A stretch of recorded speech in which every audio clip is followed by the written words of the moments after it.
Hello दोस्तों, आप देख रहे हैं डी कोड इंडियन। जैसा कि आपको पता होगा कि साल 2019 में रिजर्व बैंक ऑफ इंडिया के द्वारा कार्ड ट्रांजैक्शंस को लेकर के एक नए गाइडलाइन को जारी किया गया था और बेसिकली यहाँ पे एक नए सिस्टम को इंट्रोड्यूस किया गया था।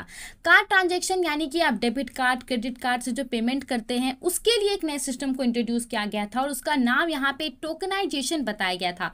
टोकनाइजेशन के नाम से आप समझ जाएंगे कि इसका मतलब टोकन वगैरह से है। अब देखिए, अभी यहाँ पे 7 सितंबर 2021 का आर्टिकल देख सकते हैं आप बिजनेस लाइन का, RBI tweaks guidelines for card tokenisation services. RBI के द्वारा जो ये पूरा गाइडलाइंस था कार्ड टोकनाइजेशन के लिए, उसके सर्विस को, उसका जो गाइडलाइंस था उसको यहाँ पे बदल दिया गया है और कहा जा रहा है कि ये नए गाइडलाइंस के अकॉर्डिंग जो मर्चेंट्स हैं, जो कंपनियां हैं, खास करके जो ई कॉमर्स कंपनियां हैं, वो कंपनियां अब किसी भी ग्राहक के क्रेडिट या फिर डेबिट कार्ड के डिटेल्स को स्टोर करके नहीं रख सकती हैं 1 जनवरी 2022 से। अब अभी क्या होता है, ई कॉमर्स प्लेटफॉर्म, चाहे मान लीजिए मिंत्रा है, वो फ्लिपकार्ट है, अमेजॉन है, स्नैपडील है, इन सब में से अगर आप किसी में से भी शॉपिंग करते हैं, चाहे आप मान लीजिए कि जोमेटो या फिर स्विगी से कुछ ऑर्डर ही क्यों ना करते हैं, आपको यहाँ पे पेमेंट करने के लिए अपने कार्ड का इस्तेमाल करना पड़ता है। मान लीजिए कि आपने मिंत्रा से कुछ ऑर्डर किया और आप पेमेंट करने के लिए आपने डेबिट कार्ड का इस्तेमाल किया, तो आप डेबिट कार्ड का इस्तेमाल कैसे करेंगे? डेबिट कार्ड के ऊपर जो भी डिटेल्स रहती हैं, जैसे कि इसका जो डेबिट कार्ड का नंबर रहता है वो पहले आपको डालना पड़ेगा, सीवीवी आपको डालना पड़ेगा और आपको एक्सपायरी डेट डालना पड़ेगा। उसके बाद आप दूसरे प्रोसेस में पहुंचेंगे और वहां पे आपके फोन में एक ओटीपी आएगा और उस ओटीपी के बाद जो है आपका पेमेंट वो सक्सेसफुल हो पाएगा।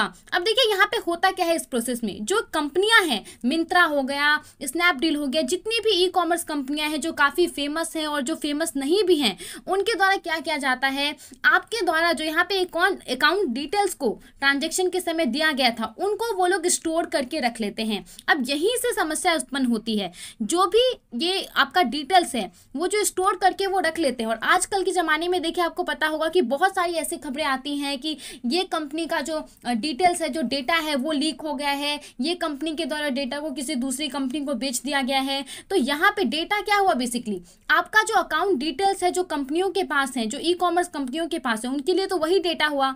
तो इसका जो लीक होने का संभावना है वो यहाँ पे काफ़ी ज़्यादा बढ़ जाता है और इसी चीज़ को ठीक करने के लिए रिजर्व बैंक ऑफ इंडिया के द्वारा 2019 में ही टोकनाइजेशन सिस्टम को इंट्रोड्यूस किया गया था।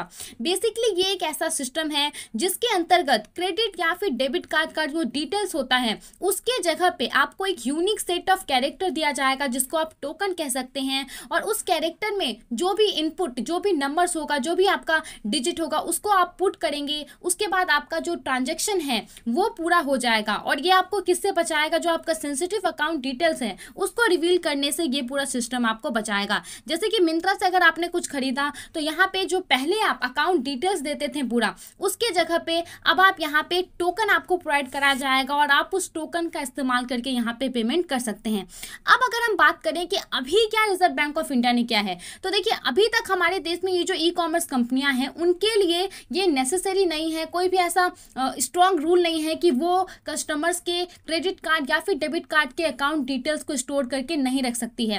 तो इस नए नियम को अगर मैं आपको साधारण शब्दों में समझाऊं तो इस नए नियम के अकॉर्डिंग क्या कहा गया है कि अब जो ई कॉमर्स कंपनियां हैं वो 1 जनवरी 2022 के बाद से किसी भी कस्टमर के क्रेडिट या फिर डेबिट कार्ड के डिटेल्स को वो स्टोर करके नहीं रख सकती है। अब बहुत लोगों के मन में यहाँ पे सवाल आ रहा है कि अगर ऐसा नहीं होगा तो क्या ऐसा है कि अगर हम फ्लिपकार्ट से 10 बार कुछ शॉपिंग करेंगे तो 10 बार हमें जो हमारा कार्ड डिटेल्स है वो हमें भरना पड़ेगा?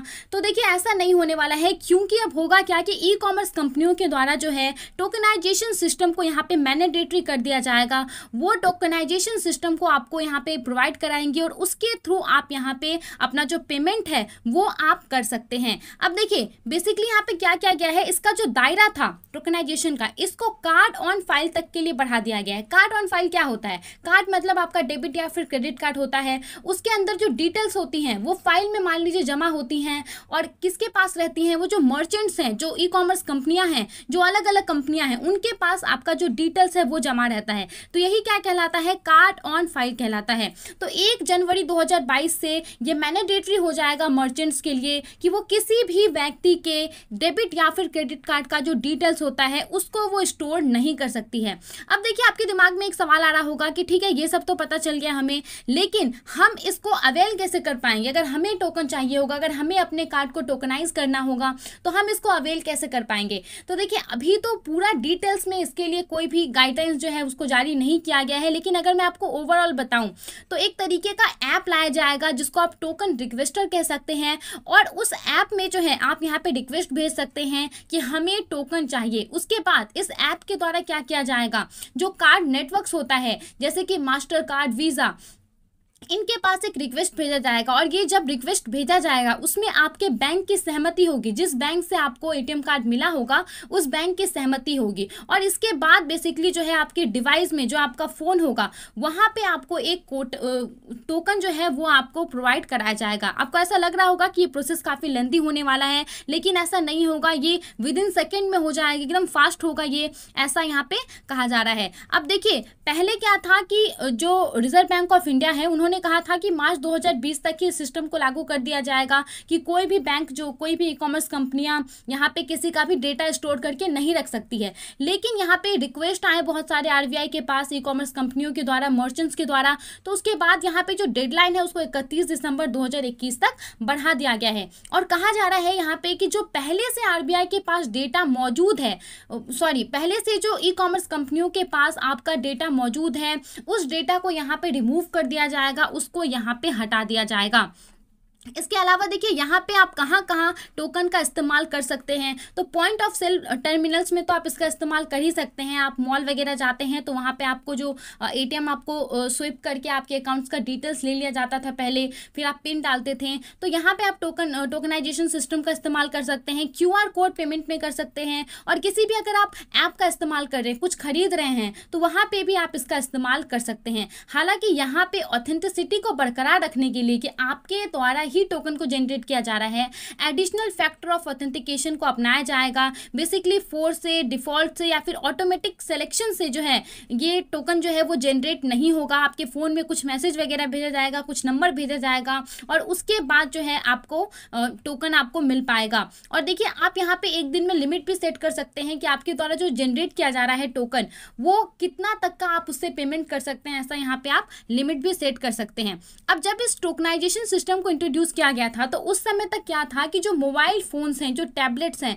उन तक ही ये सीमित था। अभी यहाँ पे 1-2 हफ्ते पहले का ये न्यूज़ है कि आरबीआई ने क्या किया था, इसका जो स्कोप है टोकनाइजेशन का, इसको बढ़ा दिया था लैपटॉप्स के लिए, वेयरेबल डिवाइसेस के लिए। वेयरेबल डिवाइसेस क्या होता है, जो आप पहनते हैं जिस डिवाइस को, और जिसमें इंटरनेट कनेक्ट होता है बेसिकली, तो वहाँ पे भी आप टोकनाइजेशन सिस्टम का उससे इस्तेमाल कर सकते हैं।